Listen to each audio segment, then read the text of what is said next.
Hello, friends and neighbors. This is Smarty Bob.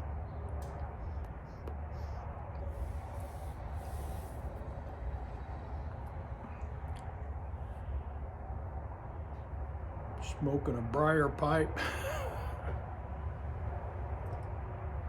Smoking some Frankenstein blend. What Frankenstein blend is my leftovers. Put in there, stir them up, mix them up, smoke them. Better than any blend I can buy. Today I'd like to talk to you. First of all, it's race day.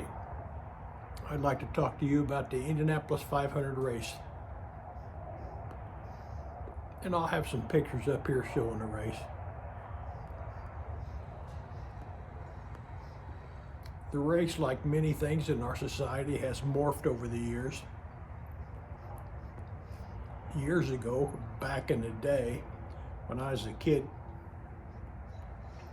Dad was a building superintendent downtown on Pennsylvania Avenue, 333 North Pennsylvania Avenue, Architect and Builders Building. The race was always held on a Sunday. They would have a parade on Saturday night, sometimes Friday night, but most of the time on Saturday night, the night before the race. After all, that's when a lot of race fans were in.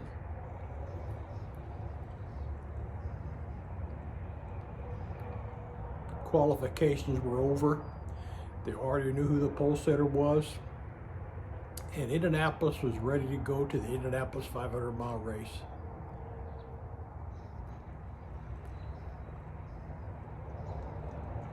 The parade consisted of local high school bands, college bands, Purdue with their big drum. All the race car drivers were sitting on top and back of convertibles. Plenty of checkered flags everywhere. The whole city was abuzz because it was the Indianapolis 500-mile race.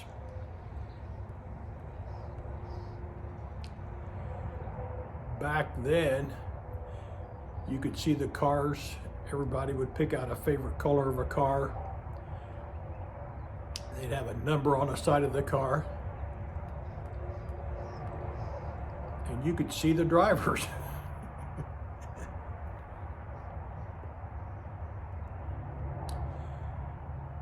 Of course, the cars back then were front engine cars.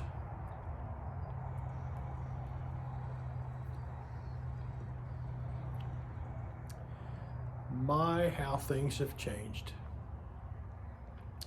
Today, there's so much advertisement on a car. Penske Racing, sponsored by blah, blah, blah, blah, blah, blah, blah, blah. Advertisements here, advertisements there. There's so much writing, decals, and stickers on there, you can't even tell what car the car is. It's all stickered up.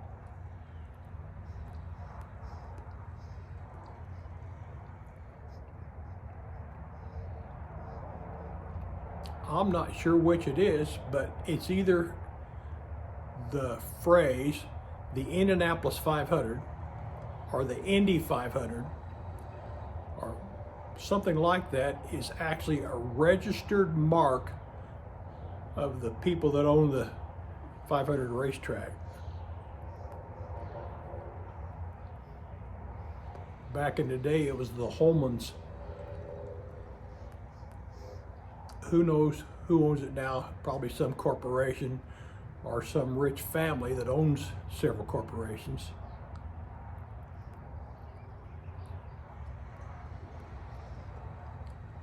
On race day, as a kid, I'd go home and listen to it on the radio. It was broadcast on a local AM station, WIBC.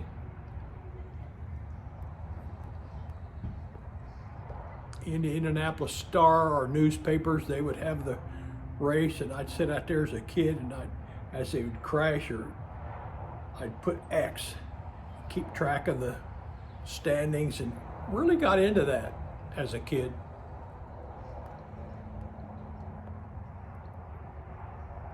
When I got a little older, 16, I got a little Honda Scrambler motorcycle. We'd go over to the track and you just drive right on in and watch them practice.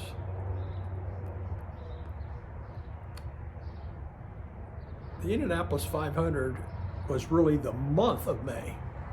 They opened the track on May 1st, and of course on the last Sunday of the month, usually was right before Memorial Day, it was all over. Anyhow, as kids, we'd go over there and just ride our motorcycles right on in. You could go over and watch. They didn't charge you. The track was, there wasn't any of all the stuff that's around there now.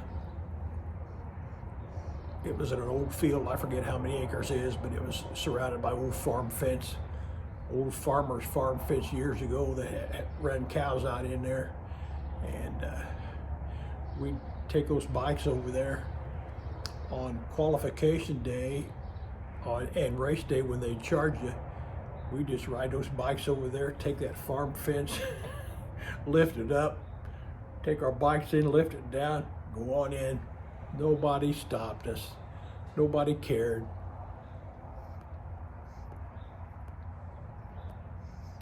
Then I got an airline job.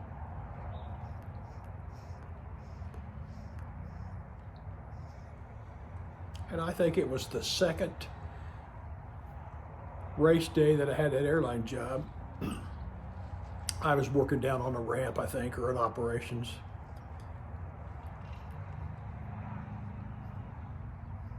The agents had a break room which we shared with the ticket counter.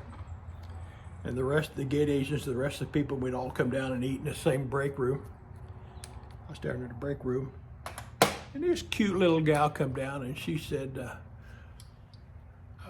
the race had rained out, and this was the day afterwards, or this was the evening of the race, but it had rained out.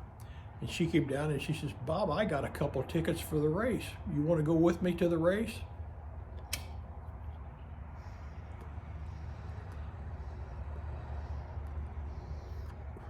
Now, first of all, she was cuter than a button, maybe a year or two older than I. So I would have went anywhere with her. Anyhow, I said, sure. I said, I'll pick you up on my bike and we'll run over at the race and we won't have to mess with the parking problem. Back then, the people across the street from the Georgetown Road, they just let me go in there and put my bike, just park it there, and then we'd walk on over, walk in. Didn't pay for parking. Had a great time. She was a wonderful gal. We laughed and enjoyed the race. Those things don't happen anymore.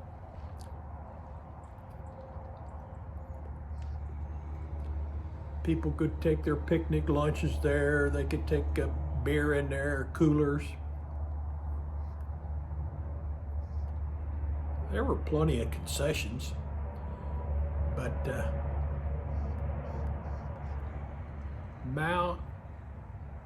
wow, how things have changed. Well, I'm going to put up some videos or some pictures on here showing the Indianapolis 500.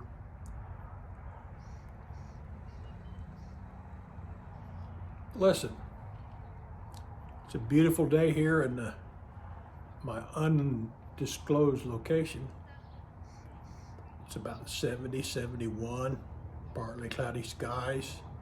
The race day, which is going to be tomorrow, which I'll probably post this then, is going to be a beautiful race day.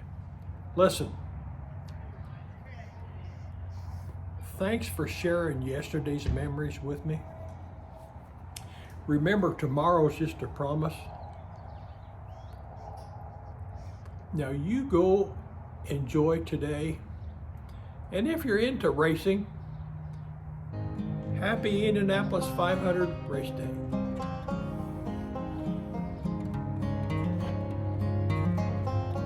And now, no!